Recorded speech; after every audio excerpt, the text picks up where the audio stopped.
ಯಾ ವರ್ಣ ಪದ ವಾಕ್ಯಾರ್ಥ ಗದ್ಯ ಪದ್ಯ ಸ್ವರೂಪಿಣಿ ವಾಚಿ ನರ್ತಯತು ಕ್ಷಿಪ್ರಂ ಮೇಧಾನ್ ದೇವಿ ಸರಸ್ವತಿ.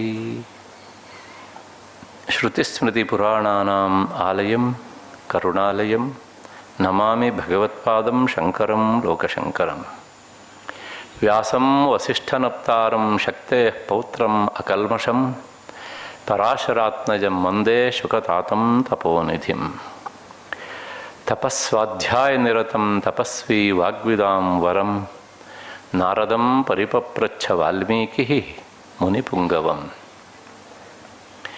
ಕಲ್ಯಾಣಾನಾಂ ನಿಧಾನಂ ಕಲಿಮಲಮಥನಂ ಪಾವನಂ ಪಾವನಾನಾಂ ಪಾಥೇಯಂ ಯನ್ಮುಮುಕ್ಷೋಃ ಸಪದಿ ಪರಪದ ಪ್ರಾಪ್ತಯೇ ಪ್ರಸ್ಥಿತಸ್ಯ ಸಪದಿ ಪರಪದ ಪ್ರಾಪ್ತಯೇ ಪ್ರಸ್ಥಿತಸ್ಯ ವಿಶ್ರಾಮಸ್ಥಾನಮೇಕಂ ಕವಿವರವಚಸಾಂ ಜೀವನಂ ಸಜ್ಜನಾನಾಂ ಬೀಜಂ ಧರ್ಮದ್ರುಮಸ್ಯ ಪ್ರಭವತು ಭವತಾಂ ಬೀಜಂ ಧರ್ಮದ್ರುಮಸ್ಯ ಪ್ರಭವತು ಭವತಾಂ ಭೂತಯೇ ರಾಮನಾಮ ಪ್ರಭವತು ಭವತಾಂ ಭೂತಯೇ ರಾಮನಾಮ. ಉಭಯ ಶ್ರೀಗಳವರ ಪದತಲದಲ್ಲಿ ಸಾಷ್ಟಾಂಗ ನಮಸ್ಕಾರಗಳನ್ನು ಸಲ್ಲಿಸಿ ನನ್ನ ಮತ್ತು ನಿಮ್ಮೆಲ್ಲರ ಬುದ್ಧಿ ಗುಹೆಯನ್ನು ಬೆಳಗ್ತಾ ಇರುವಂತಹ ಶ್ರೀರಾಮ ಎನ್ನುವಂತಹ ಮಹಾಚೈತನ್ಯ ಸ್ವರೂಪಿಣಿಗೆ ಅನಂತ ಪ್ರಣಾಮಗಳನ್ನು ಸಲ್ಲಿಸಿ ಈ ದಿನದ ಚಿಂತನೆಗೆ ಮುಂದಾಗ್ತಾ ಇದ್ದೇನೆ. ನಿನ್ನೆ ದಿವಸ ವಾಲ್ಮೀಕಿಯ ಮೊದಲ ಹೆಸರು ಏನಾಗಿತ್ತು ಅನ್ನೋದಕ್ಕೆ ಶಾಸ್ತ್ರಕಾರರು ಏನೆಲ್ಲ ಅಭಿಪ್ರಾಯಪಟ್ಟಿದ್ದಾರೆ ಅನ್ನೋದನ್ನು ನಿಮ್ಮ ಮುಂದೆ ಇರಿಸಿದ್ದೇನೆ. ಆದರೂ ಸಹ ಇದಮಿತ್ತಂ ಅಂತ ಅವನಿಗೆ ತಂದೆ ತಾಯರು ಇಟ್ಟಂಥ ಹೆಸರು ಇತಿಹಾಸದ ಗರ್ಭದಲ್ಲಿ ಅದು ಅಡಗಿ ಹೋಗಿದೆ. ಹಾಗಾಗಿ ವಾಲ್ಮೀಕಿ ಏನಿದ್ರೂ ಸಹ ಪ್ರಾಚೇತಸೋ ಮಹಾಮುನಿ ಎನ್ನುವಂತಹ ಈ ಹೆಸರಿಂದಲೇ ನಮಗೆ ಸಿಗ್ತಾನೆ. ಅಷ್ಟು ಹಿನ್ನೆಲೆಯಲ್ಲಿ ಇಂತಹ ವಾಲ್ಮೀಕಿ ಆತ ರಾಮಾಯಣವನ್ನು ರಚಿಸಿದ. ಯಾಕೆಂದರೆ ನಾರದರು ರಾಮನಾಮವನ್ನು ಅವನಿಗೆ ಉಪದೇಶಿಸಿದ್ದರು. ಅದಾದಮೇಲೆ ಆತ ರಾಮಾಯಣವನ್ನು ರಚಿಸಿದ. ರಾಮಾಯಣವನ್ನು ರಚಿಸೋದಕ್ಕಿಂತ ಮುನ್ನ ಮಧ್ಯದಲ್ಲಿ ಒಂದಿಷ್ಟು ಸಮಯಗಳಿವೆ. ಆ ಸಮಯದಲ್ಲಿ ಏನಾಯಿತು ಅಂತಂದರೆ, ಮೊದಲು ನಮ್ಮನ್ನು ಕಾಡುವ ಪ್ರಶ್ನೆ, ವಾಲ್ಮೀಕಿ ರಾಮಾಯಣವನ್ನು ಯಾಕೆ ರಚಿಸಿದ? ಇದು ಮೂಲಭೂತವಾದಂಥ ಒಂದು ಪ್ರಶ್ನೆ. ಅಂದರೆ ಯಾವ ಶಕ್ತಿ ಅವನನ್ನು ಪ್ರಚೋದಿಸಿತು, ಯಾರು ಅದಕ್ಕೆ ಪ್ರೇರಕರಾದರು? ಈ ಎಲ್ಲ ಸಂಶಯ ರೂಪವಾದಂಥ ಪ್ರಶ್ನೆಗಳಿಗೆ ನಾವು ಉತ್ತರವನ್ನು ಕಂಡುಕೊಳ್ಳಬೇಕಿದೆ. ತಪಸ್ಸಿನಿಂದ ಬಹಿರ್ಮುಖನಾದಂಥ ವಾಲ್ಮೀಕಿ ಆತ ತಲೆ ತುಂಬ ಒಂದಿಷ್ಟು ಸಂಶಯಗಳನ್ನು ಪ್ರಶ್ನೆಗಳನ್ನು ತುಂಬಿಕೊಂಡಿದ್ದ. ಯಾಕೆ ಸಂಶಯ ಬಂತು ಅಂತ ಕೇಳಿದರೆ, ನಮಗೆ ಸಂಶಯ ಬರೋದಕ್ಕೇನು ನಿರ್ದಿಷ್ಟವಾದಂಥ ಕಾರಣ ಬರಬೇಕು ಅಂತಿಲ್ಲ. ಹಾಗೆಯೇ ವಾಲ್ಮೀಕಿಯ ಮನಸ್ಸಿನಲ್ಲಿ ಆ ರಾಮ ಜಪವನ್ನು ಮಾಡ್ತಾ ಮಾಡ್ತಾ ಹೋದದ್ರಿಂದಲೋ ಏನೋ ಗೊತ್ತಿಲ್ಲ, ಒಟ್ಟಾರೆ ಅವನಿಗೆ ಒಂದಿಷ್ಟು ಸಂಶಯಗಳು ತಲೆಯಲ್ಲಿ ಹುಟ್ಟಿಕೊಂಡಿದ್ದು, ಪರ್ವತಾಕಾರವಾಗಿ ಬೆಳೆದಿದ್ದು. ಆ ಸಂಶಯಗಳೆಲ್ಲ ತಲೆ ತುಂಬ ಅವೆಲ್ಲ ಆವರಿಸಿದ್ದು. ನೆಕ್ಸ್ಟ್, ಈ ಸಂಶಯವನ್ನು ನಾನು ಯಾರ ಹತ್ತಿರ ಕೇಳಿ ಪರಿಹರಿಸಿಕೊಳ್ಳಬೇಕು? ನನ್ನ ಸಂಶಯವನ್ನು ದೂರ ಮಾಡಬಲ್ಲಂತಹ, ಹಾಗೆ ದೂರ ಮಾಡಿ ನನಗೆ ಸರಿಯಾಗಿ ಮಾರ್ಗದರ್ಶನ ಮಾಡಬಲ್ಲಂತಹ ವ್ಯಕ್ತಿ ಯಾರಿದ್ದಾರೆ, ಯಾರ ಹತ್ರ ಕೇಳಬೇಕು ಅಂತ ಆತ ತಡವಡಿಸ್ತಾ ಇದ್ದಾಗಲೇ ಮತ್ತೆ ಮತ್ತೆ ಯೋಚಿಸ್ತಾ ಇದ್ದ. ಹಾಗೆ ಯೋಚಿಸ್ತಾನೆ ಅವನು ಅಂತರ್ಮುಖನಾದ. ಅಂದರೆ ಮತ್ತೆ ಪುನಃ ತಪಸ್ಸಿಗೆ ತೊಡಗಿದ. ತಪಸ್ಸು ಅನ್ನೋದಕ್ಕರ್ಥವೇ ತಪ ಆಲೋಚನೆ ಅಂತ. ಮತ್ತೆ ಮತ್ತೆ ಯಾವುದನ್ನು ನಿರಂತರ ಚಿಂತಿಸ್ತೇವೋ ಅದರ ಹೆಸರೇ ತಪಸ್ಸು ಅಂತ. ಈ ರಾಮಧ್ಯಾನದ ಪ್ರಭಾವ ಇವನು ಅದನ್ನು ಬಿಟ್ಟರೂ ಅದು ಅವನನ್ನು ಬಿಡದೇ ಇರುವಂತಹ ಸ್ಥಿತಿಗೆ ಬಂದಿದೆ. ಹಾಗೆ ಚಿಂತಿಸ್ತಾ ಚಿಂತಿಸ್ತಾ ಒಳಮುಖನಾದಾಗ, ಅಂದರೆ ತೀರಾ ಅಂತರ್ಮುಖನಾಗಿ ಬಿಟ್ಟ. ಆ ಅಂತರ್ಮುಖತೆಯಲ್ಲಿ ಅವನಿಗೆ ನಾರದರ ದರ್ಶನವಾಯಿತು ಅಂತ. ಅವರಲ್ಲಿ ತನ್ನ ಸಂಶಯವನ್ನು ಪರಿಹರಿಸಿಕೊಳ್ಳಬೇಕು ಅಂತ, ಆ ಪ್ರಶ್ನೆಗಳಿಗೆ ಉತ್ತರವನ್ನು ಕಂಡುಕೊಳ್ಳಬೇಕು ಅಂತ ತೀರ್ಮಾನ ಮಾಡಿ ವಾಲ್ಮೀಕಿ ಮುನಿ ನಾರದರ ಹತ್ರ ತನ್ನ ಸಂಶಯಗಳನ್ನು ಮುಂದಕ್ಕೆ ಇಡ್ತಾನೆ. ಮಧ್ಯದಲ್ಲಿ ಒಂದು ಮಾತು ಹೇಳಿಬಿಡ್ತೇನೆ, ನಾನು ವಾಲ್ಮೀಕಿ ಮುನಿ ಅಂತ ಏಕವಚನದಿಂದ ಹೇಳ್ತಾ ಇದ್ರೂ ಸಹ ನನ್ನ ಹೃದಯ ತುಂಬ ಅದು ಆ ಬಹುವಚನ ಗೌರವದ ಭಾವ ತುಂಬಿಕೊಂಡಿದೆ. ದಯವಿಟ್ಟು ಅನ್ಯಥಾ ಯಾರೂ ಭಾವಿಸಬೇಡಿ. ಯಾಕೆಂದರೆ ಆ ಶಬ್ದ ಹಾಗೆ ಹೇಳಿ ಅಭ್ಯಾಸ ಆಗಿದೆ ಅಷ್ಟೆ. ಅದರ ಹೊರಮುಖ ಮಾತ್ರ ಹಾಗೇನೆ, ನನ್ನ ಅಂತರಂಗದಲ್ಲಿ ವಾಲ್ಮೀಕಿ ಮುನಿಗಳು ಎನ್ನುವುದೇ ನನ್ನ ಭಾವ. ಹಾಗಾಗಿ ಪದೇ ಪದೇ ನಾನು ಅದಕ್ಕೆ ಇನ್ನೂ ವಿವರಣೆಯನ್ನು ಕೊಡುವುದಿಲ್ಲ. ಆ ನಾರದರ ಹತ್ರ ವಾಲ್ಮೀಕಿ ಮುನಿ ಕೇಳಿದ. ಏನು ಕೇಳಿದ? ತಪಸ್ವಾಧ್ಯಾಯ ನಿರತಂ ತಪಸ್ವಿ ವಾಗ್ವಿದಾಂವರಂ ನಾರದಂ ಪರಿಪಪ್ರಚ್ಛ ವಾಲ್ಮೀಕಿ ಮುನಿಪುಂಗವಂ. ಇದು ರಾಮಾಯಣದ ಮೊದಲ ಶ್ಲೋಕ. ಅಷ್ಟೇ ಅಲ್ಲ, ಮಂಗಲ ಶ್ಲೋಕವೂ ಹೌದು. ಆ ವಾಲ್ಮೀಕಿಯ ಬಗ್ಗೆ ಪ್ರಾಯಶಃ ನನಗನಿಸುತ್ತೆ ಇದನ್ನು ವಾಲ್ಮೀಕಿ ಬರೆದಿಲ್ಲ ಅಂತ ಕಾಣುತ್ತೆ. ಈ ಶ್ಲೋಕನ ಆತನ ಶಿಷ್ಯರಾರೋ ಬರೆದಿರಬೇಕು. ಯಾಕೆಂದರೆ ಯಾವುದೇ ಒಬ್ಬ ಋಷಿ ತನ್ನ ಬಗ್ಗೆ ನಾನೊಬ್ಬ ತಪಸ್ವಿ, ನಾನು ಅಂಥವನು ಇಂಥವನು ಅಂತ ಸುತರಾಮ್ ಹೇಳಿಕೊಳ್ಳುವುದಿಲ್ಲ. ಮುಂದೆ ಬಂದಂತಹ ಆತನ ಶಿಷ್ಯರು ಭರದ್ವಾಜನೋ ಇನ್ಯಾರೋ ಅದನ್ನು ತಮ್ಮ ಗುರುಗಳ ಮೇಲಿರುವಂಥ ಆ ಗುರುಗೌರವದಿಂದ ಇದನ್ನು ಬರೆದಿದ್ದಾರೆ. ಏನಿದ್ರೂ ಸಹ ಅದ್ಭುತವಾದಂಥ ಒಂದು ಶ್ಲೋಕ. ತಮ್ಮ ಗುರುಗಳ ಆ ಮಾನಸಿಕ ಸ್ಥಿತಿ ಹೇಗಿತ್ತು ಅನ್ನೋದನ್ನು ಈ ಶ್ಲೋಕ ಸುಂದರವಾಗಿ ವರ್ಣನೆ ಮಾಡುತ್ತೆ. ಇದರ ಅರ್ಥ ಹೀಗೆ: ತಪಸ್ವಿಯಾದಂಥ ವಾಲ್ಮೀಕಿ. ಏಕೆಂದರೆ ಈಗಾಗಲೇ ವಾಲ್ಮೀಕಿ ಮುನಿ ಅವನೊಬ್ಬ ತಪಸ್ವಿ ಅನ್ನೋದು ಎಲ್ಲರಿಗೂ ಗೊತ್ತಾಗಿಬಿಟ್ಟಿದೆ.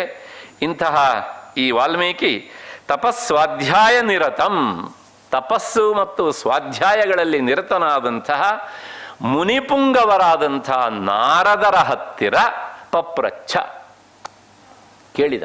ಆ ಅಂತರದೃಷ್ಟಿಯ ಒಂದು ಸ್ಥಿತಿಯಲ್ಲಿ ಏನು ಕೇಳಿದ ಅನ್ನೋದಕ್ಕಿಂತ ಮೊದಲು ಆ ನಾರದರನ್ನು ಕುರಿತು ವಾಲ್ಮೀಕಿ ಮುನಿಗಳು ಒಂದು ಮಾತು ಹೇಳಿದ್ದಾರೆ ನೋಡಿ. ತಪಸ್ವಾಧ್ಯಾಯ ನಿರತಂ. ನಾರದರು ಹೇಗಿರ್ತಾ ಇದ್ರು?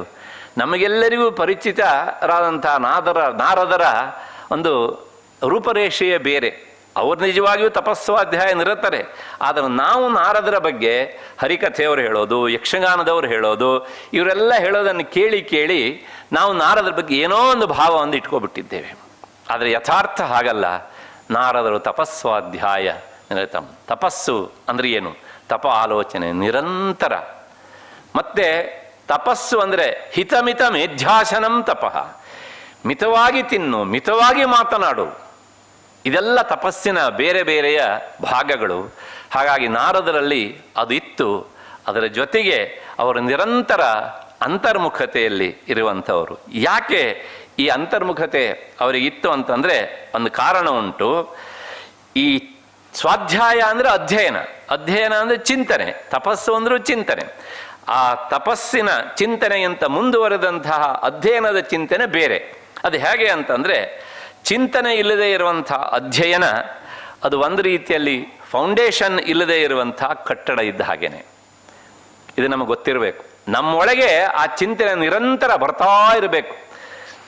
ಅದರ ಜೊತೆಗೆ ಅಧ್ಯಯನ ಇಲ್ಲದೆ ಇರುವಂತಹ ಚಿಂತನೆ ಅದು ಕಟ್ಟಡ ಇಲ್ಲದೆ ಇರುವಂತಹ ಬರೇ ಪಂಚಾಂಗ, ಅಂದರೆ ಬರೇ ಫೌಂಡೇಶನ್ ಇದ್ದ ಹಾಗೇನೆ. ಏನು ಪ್ರಯೋಜನ ಇಲ್ಲ. ಬರೇ ಫೌಂಡೇಶನ್ ಇದ್ದು ಕಟ್ಟಡ ಇಲ್ಲರೂ ಪ್ರಯೋಜನ ಇಲ್ಲ. ಫೌಂಡೇಶನ್ ಇಲ್ಲದೆ ಕಟ್ಟಡ ಮಾತ್ರ ಕಟ್ಟಿದರೆ ಅದೇನಾಗ್ತದೆ ಅಂತ ಎಲ್ಲರಿಗೂ ಗೊತ್ತು. ಹಾಗಾಗಿ ಆ ಚಿಂತನೆ ಮತ್ತು ಅಧ್ಯಯನ ಇದೆರಡೂ ಸಹ ಒಟ್ಟೊಟ್ಟಿಗೆ ಹೋದಾಗ ಮಾತ್ರ ಅದು ಹೆಚ್ಚು ಪ್ರಕಾಶಮಾನ ಸ್ಥಿತಿಗೆ ನಮ್ಮನ್ನು ಕರ್ಕೊಂಡು ಹೋಗ್ತದೆ. ಯಾಕೆಂದರೆ DVG ಅವರೊಂದು ಮಾತು ಹೇಳ್ತಾರೆ, ಪುಸ್ತಕದೇ ದೊರೆತರೆವು ಮಸ್ತಕದೇ ತಳೆದ ಮಣಿ, ಚಿತ್ತದೊಳು ಬೆಳೆದರೆವು ತರು ತಳೆದ ಪುಷ್ಪ, ವಸ್ತು ಸಾಕ್ಷಾತ್ಕಾರವಂತರೀಕ್ಷಣೆಯಿಂದ ಶಾಸ್ತ್ರಿತನದಿಂದಲ್ಲ ಮಂಕುತಿಮ್ಮ. ಬಹಳ ಸುಂದರವಾದ ದೃಷ್ಟಾಂತ ಕೊಡ್ತಾರೆ ಆ ಚಿಂತನೆ ಹೇಗಿರಬೇಕು ಅನ್ನೋದಕ್ಕೆ. ಪುಸ್ತಕದಿ ದೊರೆತ ಅರಿವು ಮಸ್ತಕದಿ ತಳೆದ ಮಣಿ. ಪುಸ್ತಕವನ್ನು ಓದಿ ನಾವು ಗಳಿಸಿದಂತಹ ಜ್ಞಾನ ಹೇಗಿರ್ತದೆ ಅಂತಂದರೆ ಮಸ್ತಕದಿ ತಳೆದ ಮಣಿ. ಮಣಿ ಅಂದರೆ ಹೂವು ಅಂತ ಅರ್ಥ. ತಲೆ ಮೇಲೆ ಇಟ್ಟುಕೊಂಡಂತಹ ಹೂವು ಹೇಗೋ ಹಾಗೆ. ತಲೆ ಮೇಲೆ ಇಟ್ಕೊಂಡಂಥ ಹೂವು ಏನಾಗುತ್ತದೆ, ಬೆಳಗ್ಗೆ ಮುಡ್ಕೊಂಡ್ರೆ ಸಂಜೆ ಅಷ್ಟೊತ್ತಿಗೆ ಬಾಡಿ ಹೋಗ್ತಿರ್ತದೆ. ಹಾಗಾಗಿ ಪುಸ್ತಕದಿಂದ ಬರುವಂತಹ ಜ್ಞಾನ ಅದು ಮರವಿನ ಗುಂಪಿಗೆ ಹೋಗುವುದು ಹೆಚ್ಚು ಅಂತ.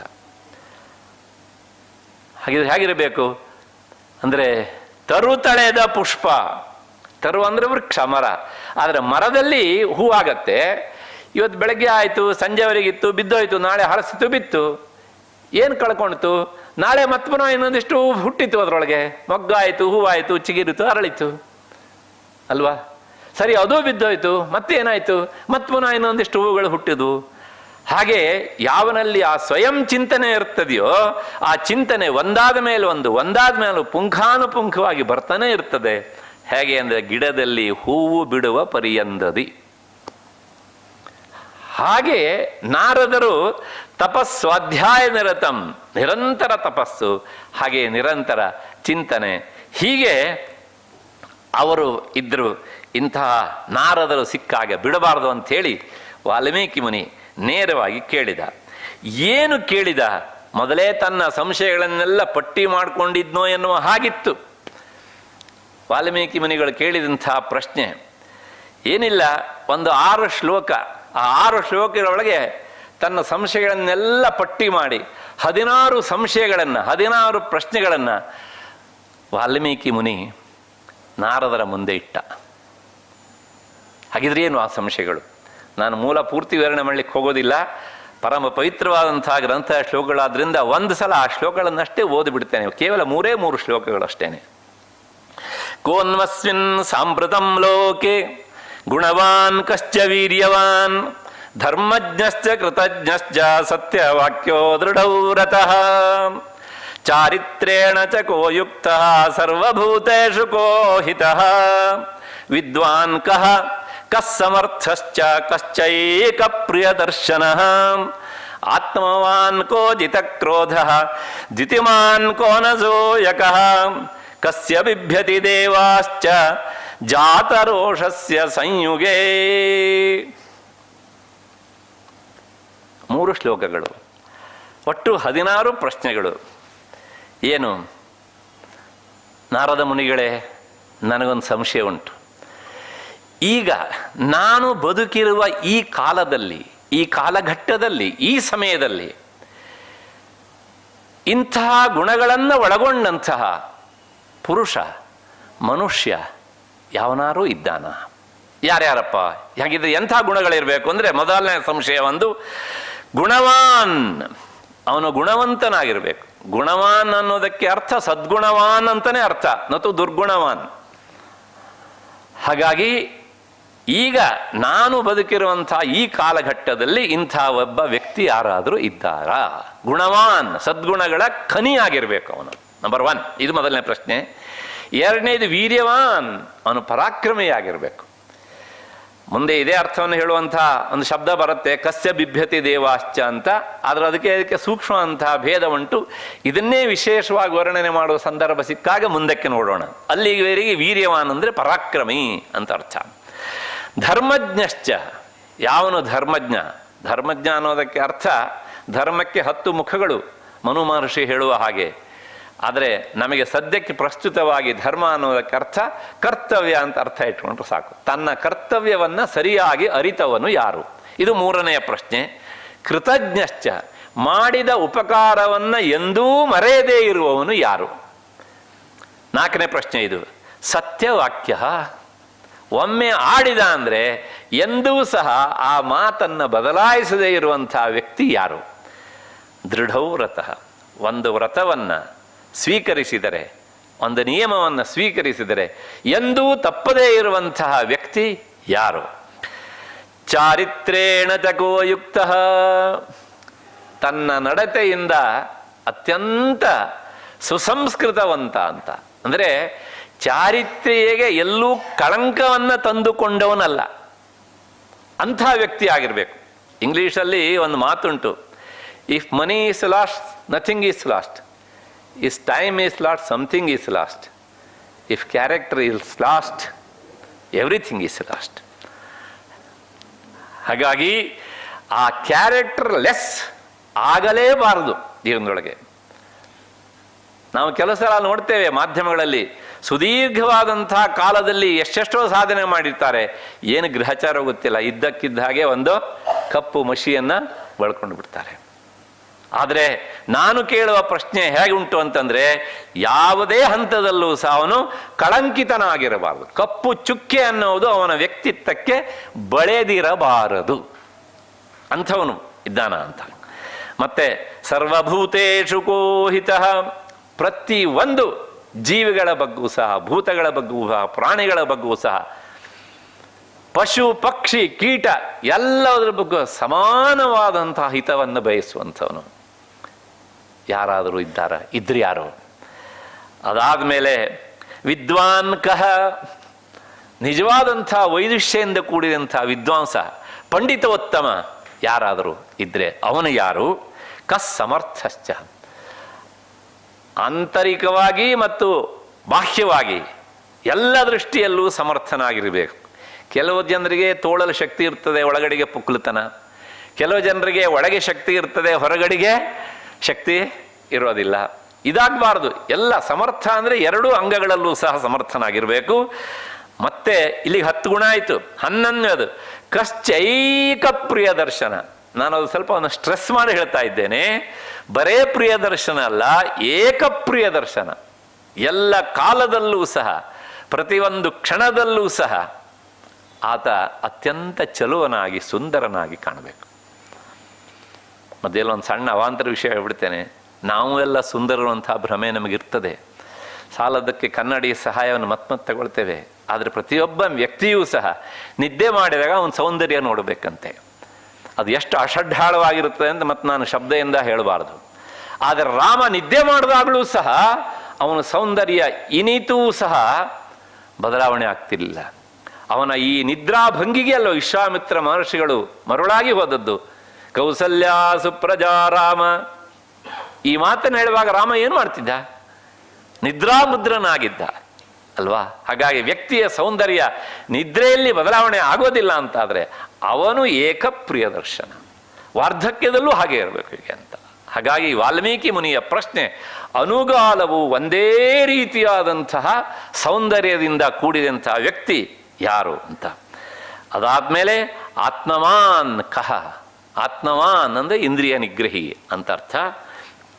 ಅಂತಹ ಇಂದ್ರಿಯಗಳನ್ನು ನಿಗ್ರಹಿಸಿಕೊಂಡವನು ಯಾರು? ಬರೀ ಇಂದ್ರಿಯ ನಿಗ್ರಹಿಸಿದರೆ ಸಾಕೋ? ಸಿಟ್ಟನ್ನು ಗೆಲ್ಲೋದು ಬೇಡವಾ ಅಂದರೆ ಜಿತ ಕ್ರೋಧ. ಮುಂದಿನ ಪ್ರಶ್ನೆ, ಸಿಟ್ಟನ್ನು ಗೆದ್ದವನು ಯಾರು ಅಂತ ಮುಂದೆ ಬರ್ತದೆ. ರಾಮನ ಸಿಟ್ಟು ವರ್ಣನೆ ಮಾಡಬೇಕಿದ್ರೆ ರಾಮನ ಹತ್ರ ಯಾವಾಗಲೂ ಸಹ ಸಿಟ್ಟು ಅವನನ್ನು ಅಡರ್ಕೊಂಡಿರ್ತಾ ಇರಲಿಲ್ಲಂತೆ. ಸಿಟ್ಟು ಅಷ್ಟು ದೂರ ನಿಂತಿರ್ತಂತೆ. ಈಗ ನಿನ್ನ ಅವಶ್ಯಕತೆ ಇದೆ ಬಾ ಅಂದರೆ ಬರ್ತಿತ್ತಂತೆ, ಬರಬೇಡ ಅಂದ್ರೆ ಅಲ್ಲೇ ಇರ್ತಿತ್ತಂತೆ ಹೀಗೆ ಅಂತ. ಏನು ಆ ವಾಲ್ಮೀಕಿ ಮುನಿಗಳ ವರ್ಣನೆ ನೋಡ್ತಾ ನೋಡ್ತಾ ಹೋದಾಗ ಸ್ವಲ್ಪ ಸಂಸ್ಕೃತ ಬಂದು ಹೃದಯದಲ್ಲಿ ಭಾವನೆಯೂ ಇದ್ದರೆ ಅವನು ಕಣ್ಣೀರು ಹಾಕದೆ ಮುಂದಕ್ಕೆ ಹೋಗಲಿಕ್ಕೆ ಆಗೋದಿಲ್ಲ, ಖಂಡಿತವಾಗಿಯೂ ಸಹ. ಹಾಗಾಗಿ ಆತ್ಮವಾನ್ ಜಿತಕ್ರೋಧ, ದ್ಯುತಿಮಾನ್ ಕಹ ಅನಸೂಯಕ.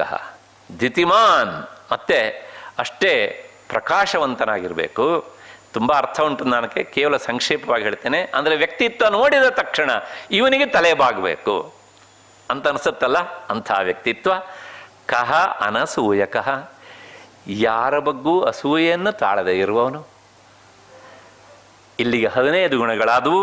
ಕಸ್ಯ ಬಿಭ್ಯತಿ ದೇವಾಶ್ಚ ಜಾತರೋಷಸ್ಯ ಸಂಯುಗೆ.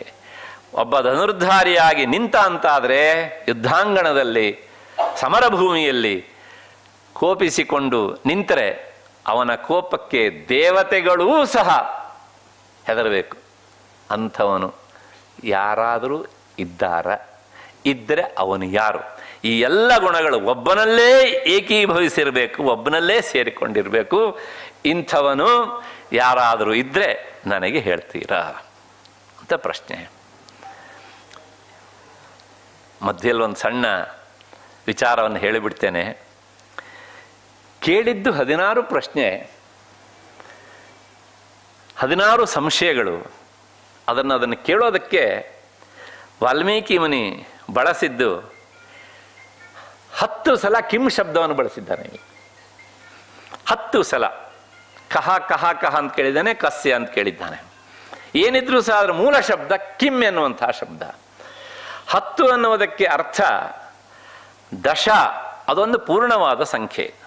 ಹಾಗಾಗಿ 10 ಸಲವೇ ಕಿಂ ಶಬ್ದವನ್ನು ಯಾಕೆ ಬಳಸಿದ ಅಂತಂದರೆ, ನೀವು ಕೋಶದಲ್ಲಿ ತೆಗೆದು ನೋಡಿದ್ರೆ ಗೊತ್ತಾಗುತ್ತೆ. ಕಹ ಅನ್ನೋದಕ್ಕೆ ಯಾರು ಅನ್ನುವಂಥ ಅರ್ಥ ಎಲ್ಲರಿಗೂ ಪ್ರಸಿದ್ಧವಾದದ್ದು ಗೊತ್ತಿದೆ. ಆದರೆ ಅದಕ್ಕೆ ಅರ್ಥ ಬರೆಯೋದೇ ಪರಮಾತ್ಮ, ವಿಷ್ಣು ಅಂತ. ಅದನ್ನೇ ನಪುಂಸಕಲಿಂಗದಲ್ಲಿ ಹೇಳಿಕೊಂಡಾಗ ನೇರವಾಗಿ ಬ್ರಹ್ಮತತ್ವ ಎನ್ನುವಂಥ ಅರ್ಥ ಬರ್ತದೆ. ಹಾಗಾಗಿ ಆ ಪರಿಪೂರ್ಣವಾದಂಥ ತತ್ವವನ್ನು ಕುರಿತು ಇಂಥ ಪರಿಪೂರ್ಣವಾದಂಥ ತತ್ವ ಅನ್ನೋದು ಈ ಕಾಲದಲ್ಲಿ ಎಲ್ಲಿ ಹುದುಗಿದೆ, ಎಲ್ಲಿ ಅಡಗಿದೆ? ನೀವು ಲೋಕ ಸಂಚಾರಿಗಳಾದ್ರಿಂದ ನಿಮಗೆ ಗೊತ್ತಿರ್ತದೆ ಯಾವುದು ಆ ತತ್ವ ಎಲ್ಲಿದೆ, ನನಗೆ ಹೇಳಿ. ಅಂದರೆ ಎತ್ಕೊಳ್ತಾನೆ ವೇದಾಂತಕ್ಕೆ ಸಂಬಂಧಪಟ್ಟಂತಹ ಪ್ರಶ್ನೆ. ವಾಲ್ಮೀಕಿ ಮುನಿಗಳು ಮೇಲ್ನೋಟಕ್ಕೆ ಕೇಳಿದ್ದು ಆ 16 ಥರದ ಸಂಶಯಗಳಾದರೂ ಸಹ ಆ ಕಿಂ ಶಬ್ದದ ಮೂಲಕ ಇಂಥ ಎಲ್ಲ ಗುಣಗಳಿಗೆ ಆಧಾರವಾದಂಥ ಆ ಬ್ರಹ್ಮತತ್ವ ಅದನ್ನು ನನಗೆ ತಿಳಿಸಿ ಅಂತ ಹೇಳುವ ಹಾಗೆ ಈ ಪ್ರಶ್ನೆಯನ್ನು ಮುಂದೆ ಇಟ್ಟಿದ್ದಾನೆ. ಹೀಗೆ ಈ 16 ಪ್ರಶ್ನೆಗಳಿಗೆ ನಾರದರು ಉತ್ತರವನ್ನು ಹೇಳ್ತಾ ಹೋದರು. ನನಗೆ ಮಧ್ಯದಲ್ಲಿ ಬೇರೆ ಬೇರೆ ವಿಚಾರಗಳೆಲ್ಲ ಬರ್ತವೆ. ಇದೆಲ್ಲ ಪ್ರಾಚೀನ ಕವಿಗಳು ಓದುಗರ ತಲೆಗೆ ಒಂದಿಷ್ಟು ಕೆಲಸವನ್ನು ಕೊಡುವಂಥ ಒಂದು ಸನ್ನಿವೇಶಗಳು. ಸೌಂದರ್ಯ ಲಹರಿಯ ಪಾರಾಯಣವನ್ನು ಮಾಡ್ತೇವೆ. ಯಾವ ವ್ಯಾಖ್ಯಾನಕಾರರು ಹೇಳಿದಂಥ ಒಂದು ರಹಸ್ಯ ವಿಷಯ ಇಂದಿಗೂ ಹಾಗೆ ಉಂಟು. ಒಬ್ಬ ತಪಸ್ವಿಗಳು ನನಗೆ ಆ ಮಾತನ್ನು ಹೇಳಿದರು. ಮೊದಲನೆಯ ಶ್ಲೋಕದಲ್ಲಿಯೇ ಇಲ್ಲಿ ಪ್ರತಿಪಾದಿತವಾದಂತಹ ಪ್ರತಿಪಾದ್ಯವಾದ ತತ್ವ ಯಾವುದು ಅನ್ನೋದನ್ನು ಭಗವತ್ಪಾದರು ಅಲ್ಲಿರುವ ಪದಗಳ ಮೂಲಕ ನಮಗೆ ತಿಳಿಸಿದ್ದಾರೆ ಅಂತ.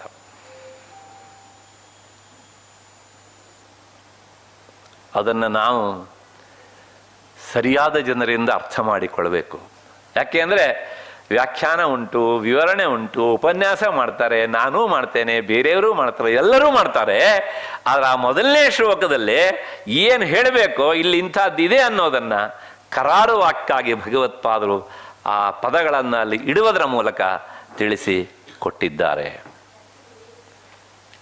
ಹಾಗೆಯೇ ಇಲ್ಲಿಯೂ ಸಹ ಕಹ ಕಹ ಅಂತ ಕಿಂ ಶಬ್ದವನ್ನು ಮತ್ತೆ ಮತ್ತೆ ಪ್ರಯೋಗ ಮಾಡುವುದರ ಮೂಲಕ ವಾಲ್ಮೀಕಿ ಮುನಿಗಳು ಏನು ಕೇಳಿದ್ದಾರೆ ಅಂದರೆ ಆ ಬ್ರಹ್ಮತತ್ವದ ಸ್ವರೂಪವನ್ನೇ ನನಗೆ ತಿಳಿಸ್ಕೊಡಬೇಕು ಅಂತ ಕೇಳಿದ್ದಾರೆ ಎನ್ನುವಂಥದ್ದು ಒಬ್ಬ ತಪಸ್ವಿಗಳು ನನಗೆ ಹೇಳಿದಂಥ ಒಂದು ವಿಚಾರ.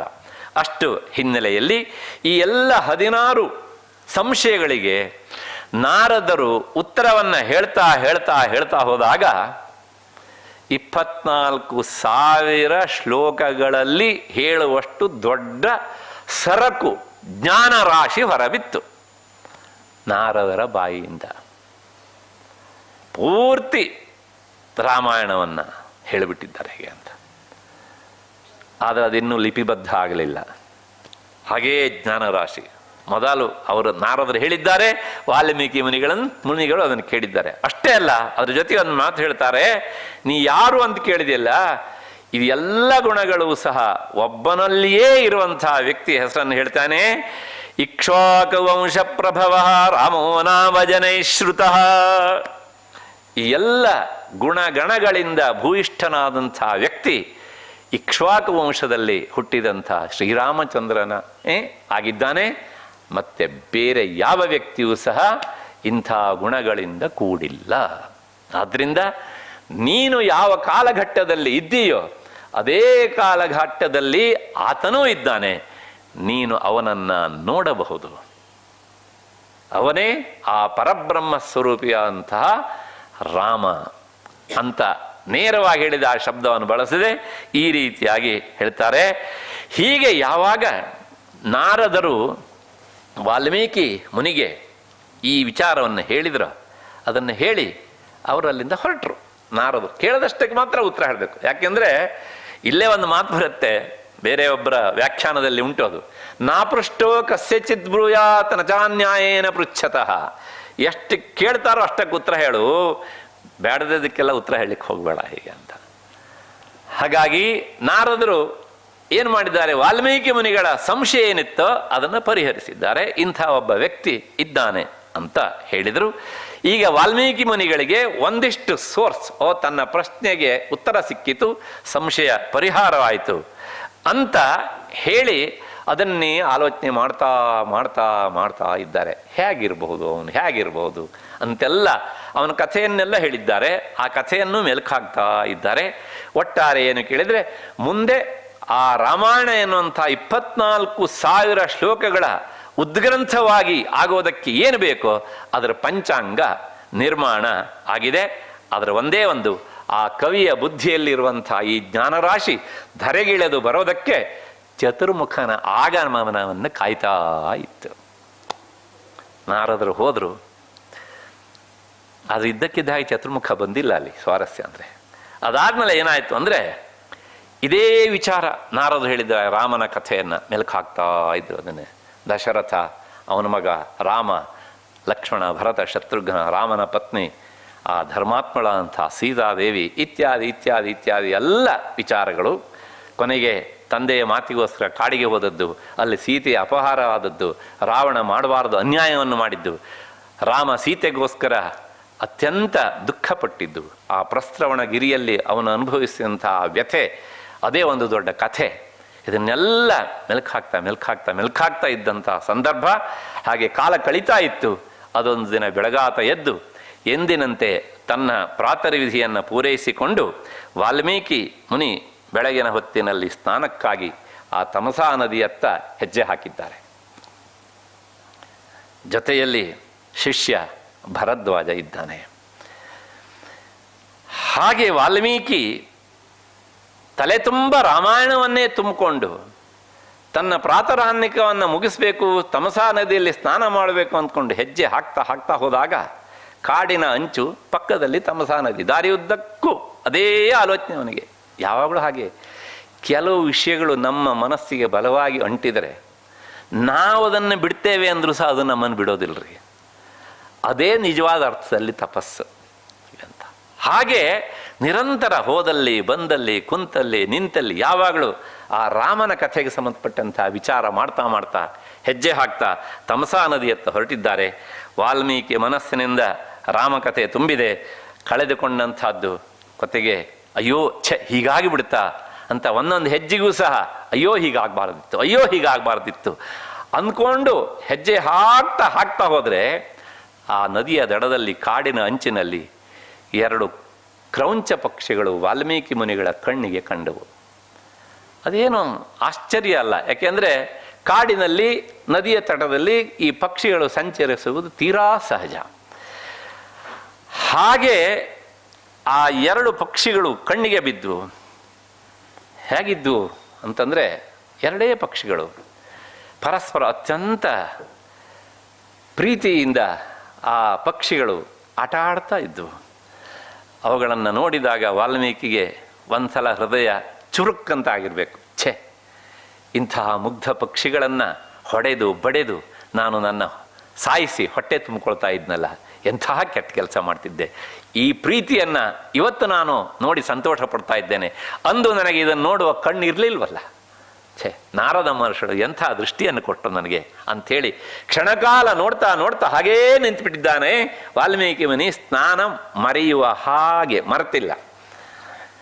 ಅಷ್ಟೊತ್ತಿಗೆ ಏನಾಯಿತು ಕೇಳಿದರೆ, ಇದ್ದಕ್ಕಿದ್ದ ಹಾಗೆ ಒಂದು ಬಾಣ ಎತ್ತನಿಂದಲೋ ಬಂದು ಆ ಗಂಡು ಪಕ್ಷಿಯ ಕತ್ತಿಗೆ ತಗುಲಿತು.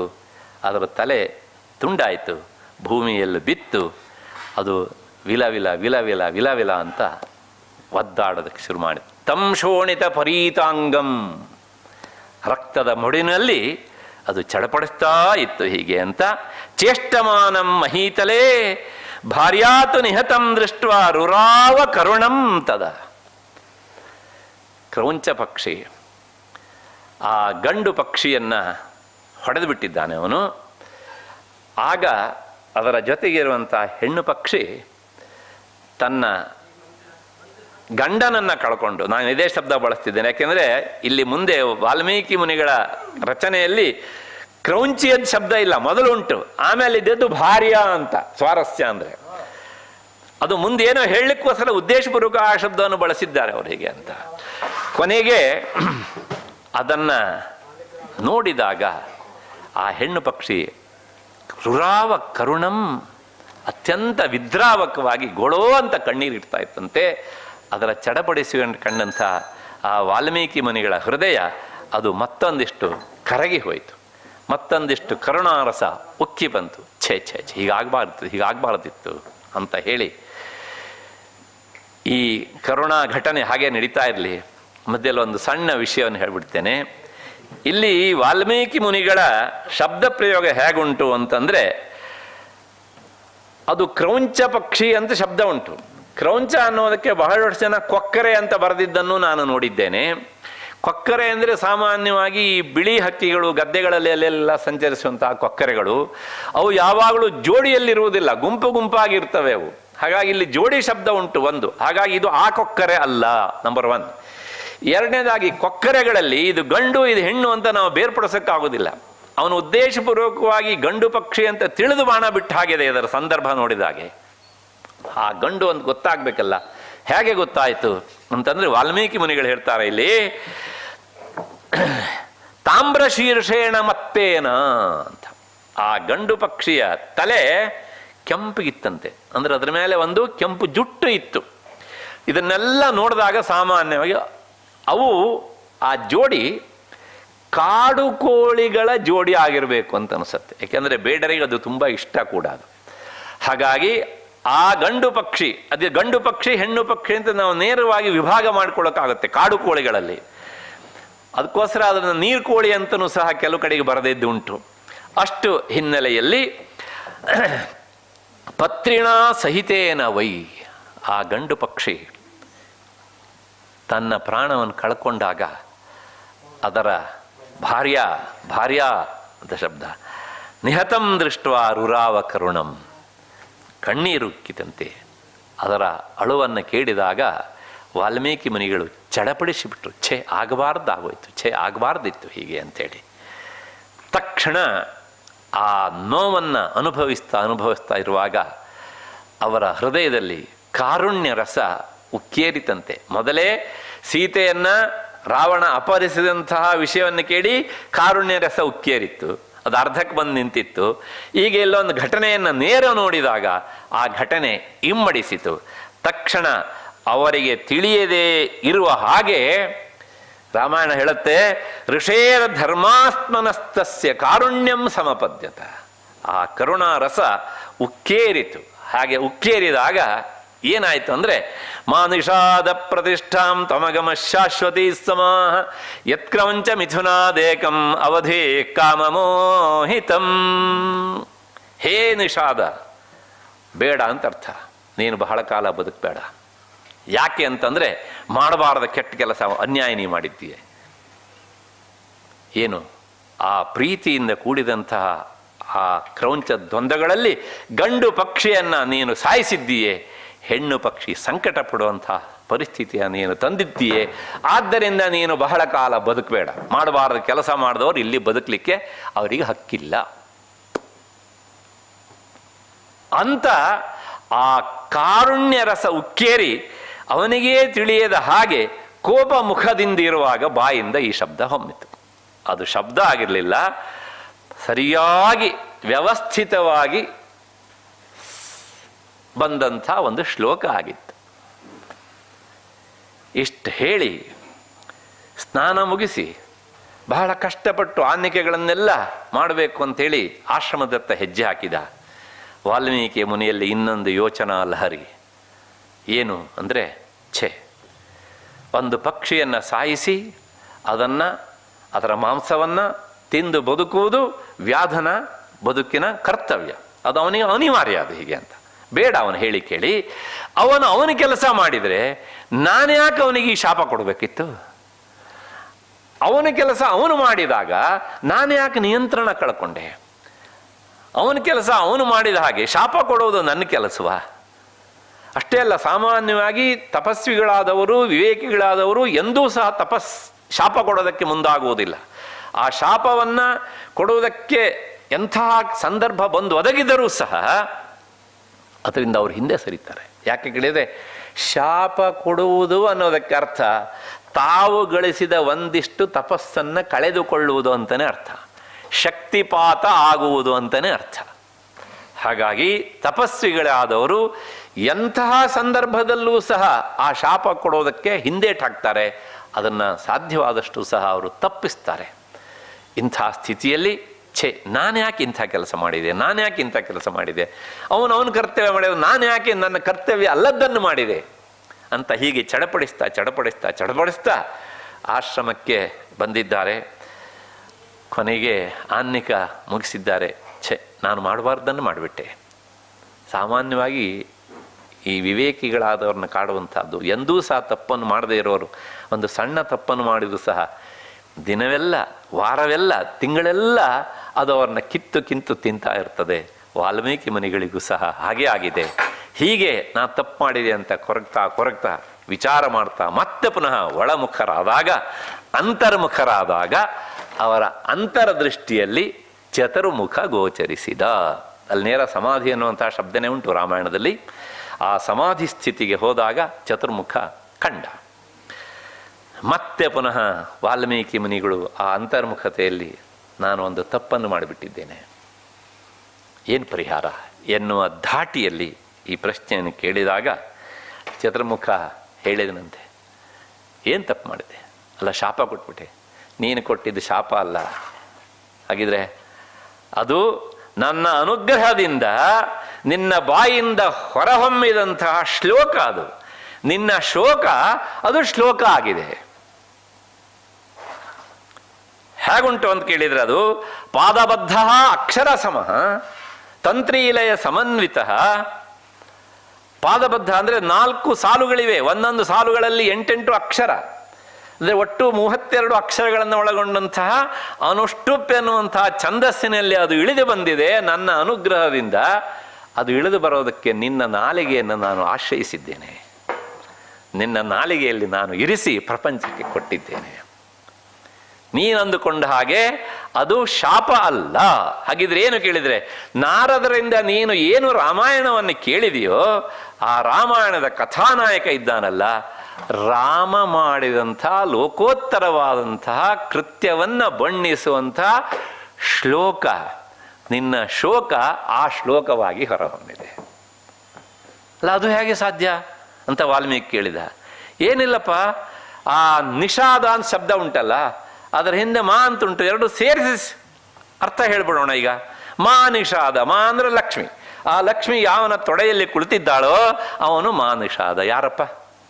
ಎಲ್ಲರಿಗೂ ಗೊತ್ತಾಗ್ತದೆ ಈಗ, ವಿಷ್ಣು ಅಂತ.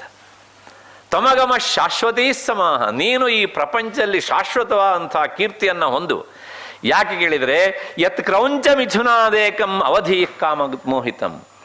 ಆಗ ಕ್ರೌಂಚ ಅಂತ ಹೇಳಬೇಕಿದ್ರೆ ಕ್ರೌಂಚ ಪಕ್ಷಿಗಳು, ಸಂಸ್ಥೆಲದಕ್ಕೆ ಇನ್ನೊಂದು ಹೆಸರು ಕೃಂಗ್ ಅಂತ ಕರೀತಾರೆ, ಕಾಡು ಕೋಳಿ ಅಂತ ಅರ್ಥ ಹೇಳಿದ್ದೇನೆ ನಾನೀಗ. ಹಾಗಾಗಿ ಆ ಕೋಳಿಗಳಲ್ಲಿ ಗಂಡು ಕೋಳಿಯನ್ನು ನೀನು ಹೊಡೆದಿದ್ದೀಯೆ ಅಂತ. ಈಗ ಕ್ರೌಂಚ ಅಂತ ಹೇಳುವಾಗ ಆ ಪಕ್ಷಿ ಅಂತ ಅರ್ಥ ಅಲ್ಲ ನೋಡಿ, ಎಲ್ಲ ಬದಲಾವಣೆ ಆಯ್ತು. ಕ್ರೌಂಚ ಅಂದರೆ ಒಬ್ಬ ನಿರ್ದಿಷ್ಟವಾದ ರಾಕ್ಷಸನ ಹೆಸರು. ಅವನಿಂದಾಗಿ ರಾಕ್ಷಸ ಸಮುದಾಯವನ್ನೇ ಕ್ರೌಂಚ ಎನ್ನುವಂತಹ ಶಬ್ದದಿಂದ ಕರೆಯುವ ಪರಿಪಾಠಿಯೂ ಸಹ ಬೆಳೆದು ಬಂದಿದೆ. ಹಾಗಾಗಿ ಎತ್ ಕ್ರೌಂಚ ಮಿಥುನಾದ್ ಏಕಂ, ಪುಲ್ಲಿಂಗ ಬೇರೆ ಉಂಟು ಅಲ್ಲಿ. ಆ ಕ್ರೌಂಚ ಯುಗಳಗಳಲ್ಲಿ ಅಂದರೆ ರಾಕ್ಷಸ ದಂಪತಿಗಳಲ್ಲಿ ಮಂಡೋದರಿ ಮತ್ತು ರಾವಣ ಇವರಿರುವಲ್ಲಿ ಆ ರಾವಣನನ್ನು ನೀನು ಹೊಡೆದು ಸಾಯಿಸಿದ್ದೀಯೇ. ಹಾಗಾಗಿ ನಿನ್ನ ಕೀರ್ತಿ ಇಲ್ಲಿ ಅಜರ ಅಮರವಾಗಿ ಇರ್ತದೆ ಅಂತ. ಇದು ರಾಮನ ಪರವಾದಂತಹ ಶ್ಲೋಕವಪ್ಪ. ನೀನು ಯಾವನ ವಿಷಯನ್ನ ನಾರದರಲ್ಲಿ ಕೇಳಿ ತಿಳ್ಕೊಂಡ್ಯೋ ಅದರ ಅಂತಿಮವಾದಂತಹ ಫಲಶ್ರುತಿ ಹೀಗೆ. ಹಾಗಾಗಿ ಅದು ರಾಮನಿಗೆ ಸಂಬಂಧಪಟ್ಟಂತಹ ವಿಷಯವಾಗಿ ಹೊರಹೊಮ್ಮಿದೆ.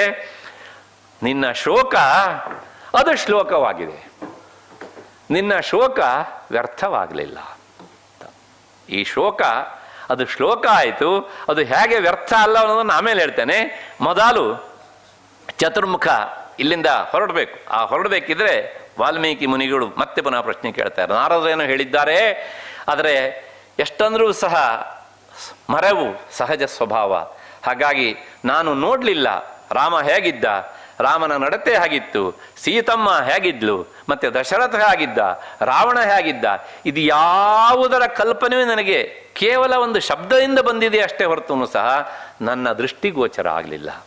ಹಾಗಾಗಿ ನೀನು ಅನುಗ್ರಹಿಸಿದರೆ ನನ್ನ ಕಣ್ಮುಂದೆ ಒಮ್ಮೆ ಎಲ್ಲವನ್ನು ತೋರಿಸು ಅಂತ.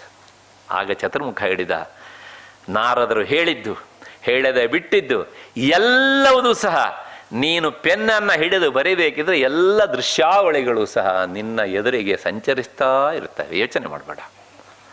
ಹಾಗಾಗಿ ನೀನು ರಾಮಾಯಣವನ್ನು ಕೇಳಿ ಬರೆಯುವುದಲ್ಲ, ನೀ ರಾಮಾಯಣವನ್ನು ನೋಡಿ ಬರೀತೀಯ ರಾಮನ ಕಥೆಯನ್ನು. ಅಷ್ಟೇ ಅಲ್ಲ, ನಿನ್ನ ಬಾಯಿಂದ ಬಂದಂಥ ಒಂದೇ ಒಂದು ಶಬ್ದವೂ ಸಹ ಅದು ಕಾಲ್ಪನಿಕವಲ್ಲ, ಅದು ಕಟ್ಟಲ್ಲ, ಅದು ಸುಳ್ಳಲ್ಲ.